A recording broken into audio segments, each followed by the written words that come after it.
Hey guys, Guitar Pilgrim here, and today's video is all about the blues. Here's my personal top 15 best blues guitarists of all time. Coming in at number 15, we have a guitarist from Chicago. He used to play with the Paul Butterfield Blues Band.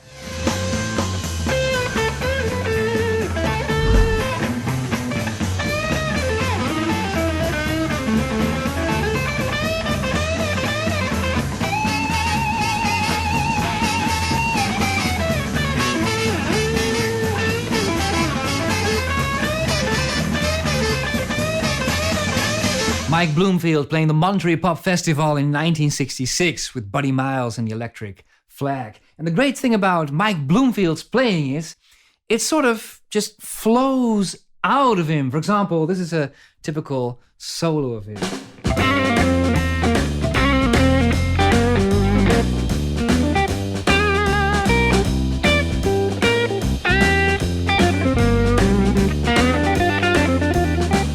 You see what I mean? It just keeps flowing naturally and has an immense groove. A phenomenal blues guitar player, Mike Bloomfield.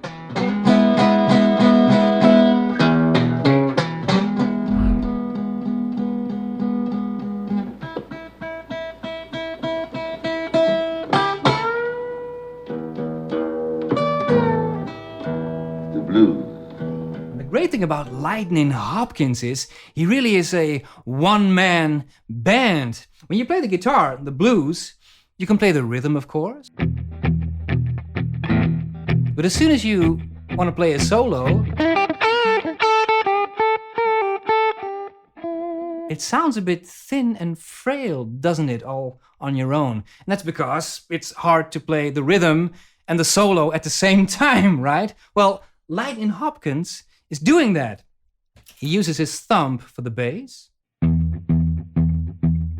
and then he plays a solo while the thumb keeps going.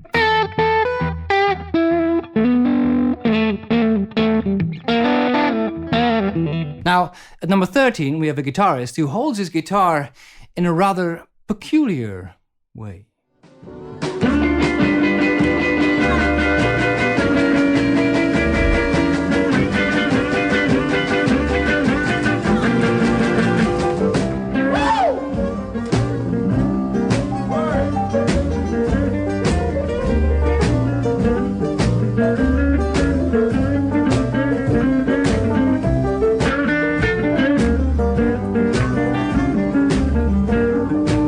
That was guitarist T-Bone Walker, which, by the way, is an awesome name, isn't it? And just take a look at how he starts his solo.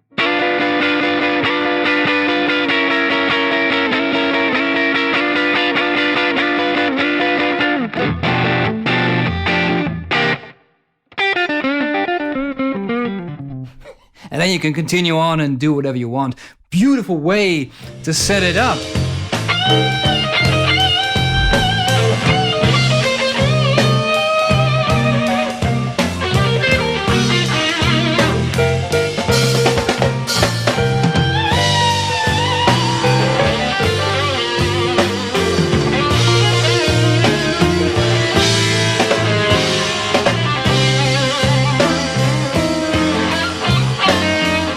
Great Irish guitarist RORY Gallagher.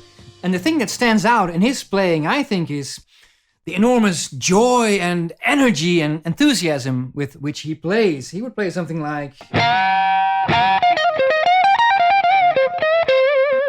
You can even hear it in his vibrato. Normally, you would have something like this. RORY Gallagher plays it like this. It's a bit different, has a bit more power, and it's a bit more wider in tone. Now, on number 11, we have another legendary guitarist whose work was incredibly influential.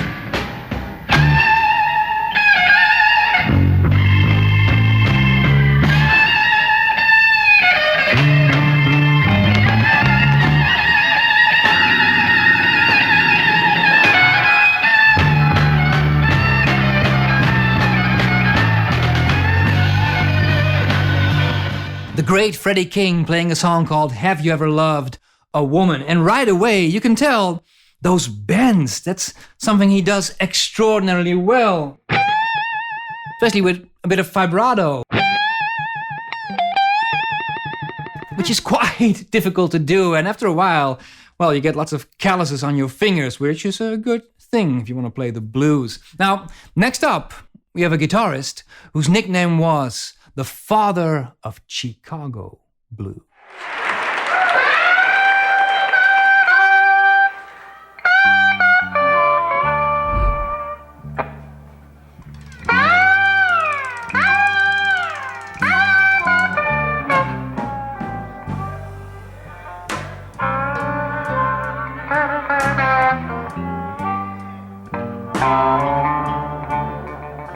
If I was gonna make a video about the best blues musician ever, I would put Muddy Waters at the #1 spot for sure. But he also plays pretty damn good guitar as well, and I'm gonna play it without a bottleneck, but take for example this intro.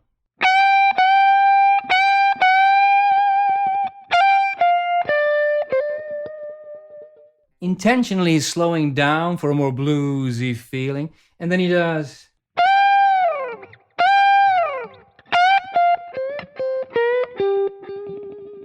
And the way he ends so very soft on that last note, great dynamics.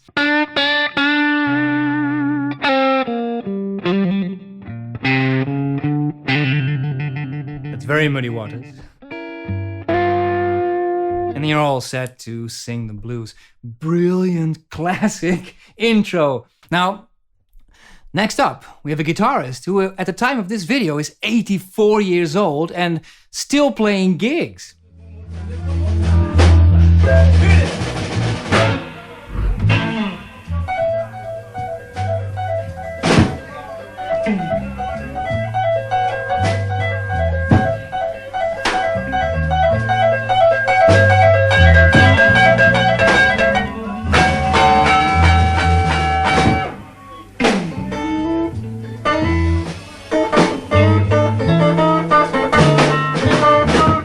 About Buddy Guy is he doesn't seem to be very concerned with playing very nice and pristine and crystal clear, but rather it's more about a raw feeling, and he has all this body movement that he throws in there as well. I mean, for example, you can play this lick regularly, but Buddy Guy plays it like this.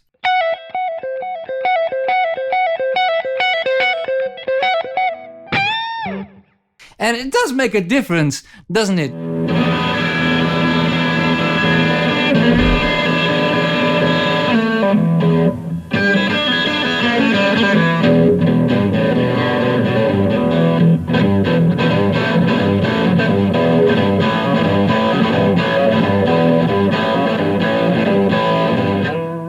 British guitarist, virtuoso player, and recently passed away, Peter Green, brilliant musician. And the thing that I adore about his playing is his incredible, phenomenal use of phrasing. The way each phrase goes on to the next. It sounds so effortlessly when he does it. And even though it's in the B.B. King Blues box, he's not just merely copying B.B. King. He has its own style and flavor. Hell, if B.B. King himself says that you can play, then it's pretty much official. And rest assured, Peter Green could play the blues.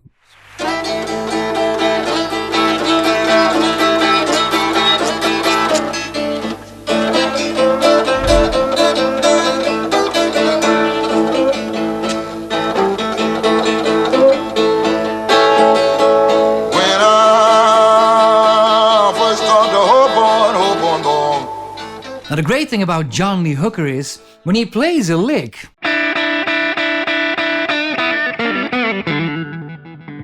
it's all over the place. It's, you could say, kind of sloppy, but it's not like that. To him, he doesn't care. It's not a coherent melody that he's after. No, it's just a raw, primitive feeling, and something like this you cannot learn by reading tabs. It's the inimitable genius of John Lee Hooker.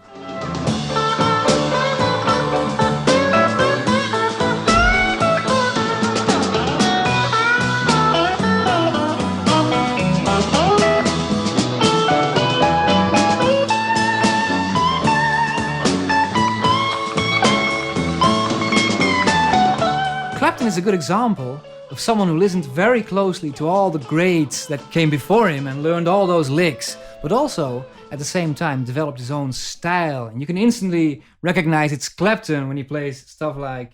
It's a very Clapton type of thing to do. And take something like this.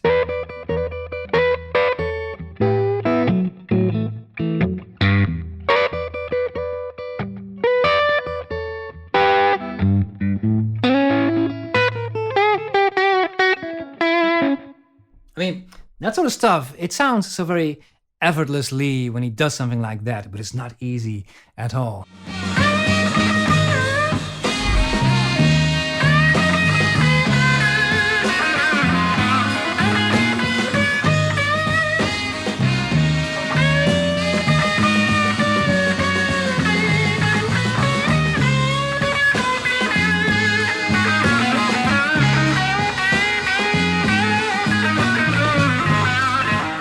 Phenomenal guitar playing by Albert King. And when you look at him play right away, you can tell he has a very awkward way of playing. First of all, the guitar is tuned in C sharp. That's 3 whole steps down. That is quite low. And he uses very light strings, 0.9. So you can imagine those bends suddenly become a lot easier. And if that wasn't enough, he also has the strings upside down on his guitar. So instead of bending the strings upwards, like you normally would, he does the exact opposite. He bends those strings down like a claw. So you can imagine you have even more strength. That's not gonna sound very good on my guitar, but let's give it a try. It sounds better when you have the strings upside down. And that creates that absolutely unique tone that he has.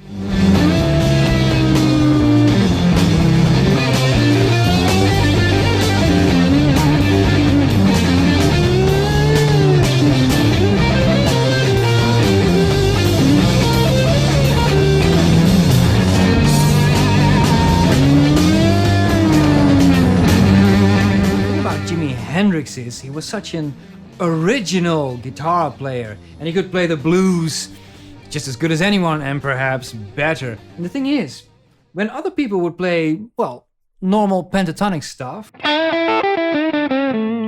Jimmy could do that as well, of course, but he would also put all these little strange and quirky things in there. Or something like... He could go on and do anything. And if he'd make a mistake, he would turn it into something beautiful as well. He didn't mind making mistakes. Now, at the number 3 spot, we have a guitarist who absolutely mastered the Delta blues style.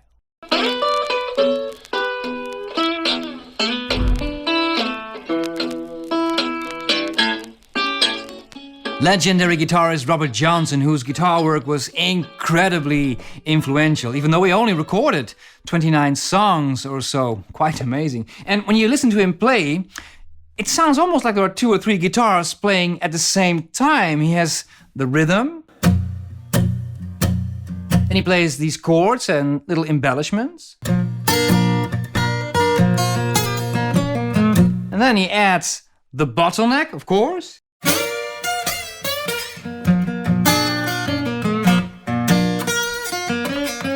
Now at the second spot, we have a guitarist whose tone you recognize in an instant.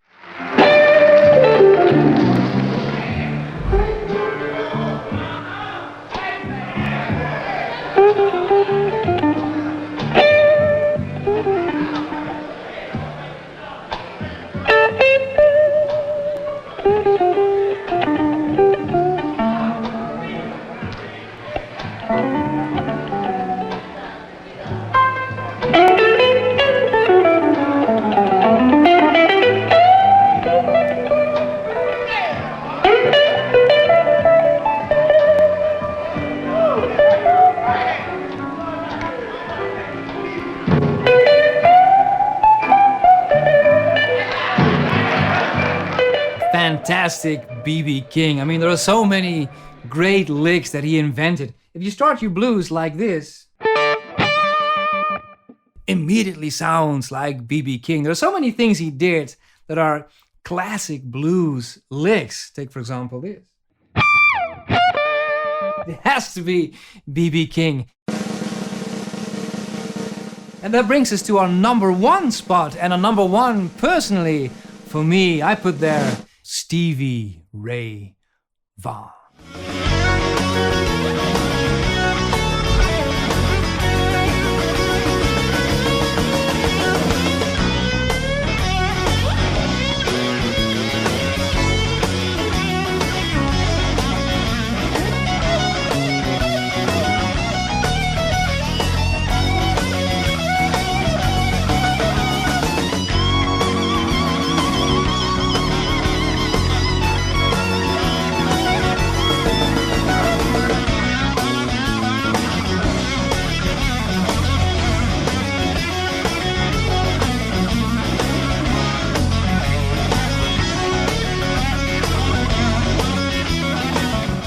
Stevie Ray Vaughan, man, what an incredible guitarist. And the thing that stands out is the level of intensity and power with which he's playing. I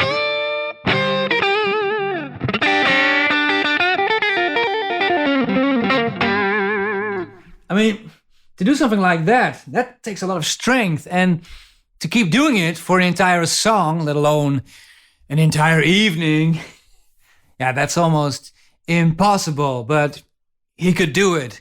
Now, to finish up, I'm gonna play a guitar solo, one by Mike Bloomfield. The song is called Walking Through the Park. Tabs are as always available on my Patreon site.